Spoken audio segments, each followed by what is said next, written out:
മഹേശ്വരമ്മേ, എനിക്ക് കുളിക്കാൻ കുറച്ച് ഹോട്ട് വാട്ടർ വേണം. ഇംഗ്ലീഷ് ഒന്നും അറിയില്ലായിരിക്കും അല്ലേ? എനിക്ക് കുളിക്കാനേ കുറച്ച് ചൂടുവെള്ളം വേണം. ഏതല്ലേ, ഞാൻ നിങ്ങളുടെ ജോലിക്കാരിയൊന്നുമല്ല പറയുന്ന ജോലിയൊക്കെ ചെയ്യാൻ. ചൂടുവെള്ളം പനിനീരും ഒക്കെ വേണമെങ്കിലേ ആ വനജയോട് പോയി പറ. അവൾ അവിടെ വീസിയർ കണ്ടോണ്ടിരിക്കുക. ഇപ്പൊ അവളെ ഡിസ്റ്റർബ് ചെയ്യുന്നത് മാനേഴ്സ് അല്ല. നാളെ മോർണിംഗ് 5:30 ഞാൻ നാട്ടിലേക്ക് പോകും. പിന്നെ ചിലപ്പോ തമ്മിൽ കണ്ടൂന്ന് വരില്ല. ഇത് അവസാനത്തെ പോക്കായിരിക്കും. എന്താ പറഞ്ഞത്? അതേ, വെള്ളം ചൂടാക്കി തരാമെന്ന് പറയുമായിരുന്നു. ആ എന്നാ ഇതിരിക്കട്ടെ.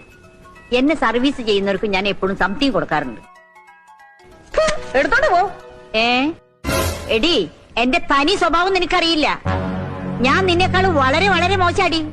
ഞാൻ കാനഡയിൽ പോയി കുറച്ച് സ്റ്റാൻഡേർഡായി പോയതുകൊണ്ടാ നിന്റെ മുമ്പിൽ നിൽക്കയത്.